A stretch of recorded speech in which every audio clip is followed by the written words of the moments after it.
اعتکاف کیا ہے اور یہ کیوں ضروری ہے؟ آج ہم اس ٹاپک پہ بات کرنے والے ہیں۔ جیسا کہ رمضان مبارک کا بابرکت مہینہ چل رہا ہے تو اس میں اعتکاف عین کے روزوں میں کیا جاتا ہے، یعنی 20ویں روزے کو مغرب کی نماز کے بعد اعتکاف کا ٹائم شروع ہو جاتا ہے اور شوال کے چاند نظر آنے تک یعنی 9 یا 10 دن تک اعتکاف رہتا ہے۔ اعتکاف کے لیے سب سے زیادہ امپورٹنٹ کیا ہے؟ سب سے پہلے تو اعتکاف کے لیے سب سے زیادہ امپورٹنٹ ہوتی ہے نیت، کہ آپ دل میں نیت کرو اور یہ فیصلہ کرو کہ میں اعتکاف کرتی ہوں، وہ بھی اللہ تعالیٰ کی رضا حاصل کرنے کی۔ آخری کے 10 دنوں میں شب قدر آتی ہے اور کیا پتہ آپ لوگ شب قدر کی وہ بابرکت رات حاصل کر لیں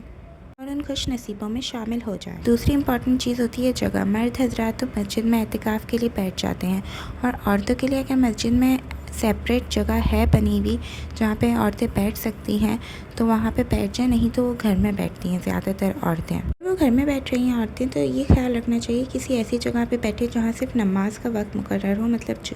جہاں صرف نماز وغیرہ ادا کی جاتی ہے، جہاں لوگوں کا آنا جانا نہ ہو اور غیر محرم لوگوں سے بالکل نہ بات چیت کریں نہ ملے،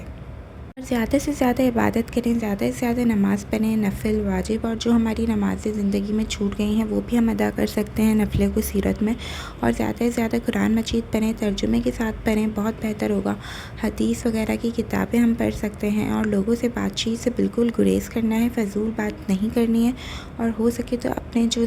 حصے میں ہم بیٹھ کے اعتکاف میں بیٹھے ہیں اس سے نہیں نکلنا چاہیے ہمیں، اور ہو سکے تو نارمل گفتگو بھی نہیں کرنی چاہیے زیادہ، کیونکہ اعتکاف میں بیٹھنا مطلب آپ اللہ تعالیٰ کی عبادت میں بیٹھے ہوئے ہوں، اور اس سے ہمیں یہ بھی پتہ چلتا ہے کہ دنیا صرف دنیاوی نہیں ہوتی ہے، دنیا میں ہم اللہ تعالیٰ کی رضا حاصل کرنے کے لیے آئے ہیں۔ ہمارے پیارے محمد صلی اللہ علیہ وآلہ وسلم اعتکاف میں رمضان کے آخری 10 دنوں میں بیٹھتے تھے اور لوگوں سے بات چیت کرنے سے گریز کرتے تھے۔ اعتکاف ہمارے پیارے نبی کی ایک بہت ہی پیاری سی سنت ہے،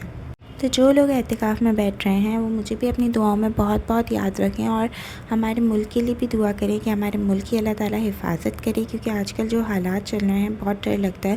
اللہ تعالیٰ ہم سب کی حفاظت کرے، ہم سب کو اپنے امن میں رکھے۔ اور آخری بہت امپورٹنٹ بات کہ اگر آپ لوگ اعتکاف میں بیٹھ رہے ہیں تو یاد رکھیں کہ آپ لوگ اللہ تعالیٰ کے لیے بیٹھ رہے ہیں، دنیا کو دکھانے کے لیے نہیں بیٹھ رہے۔ صحیح ہے؟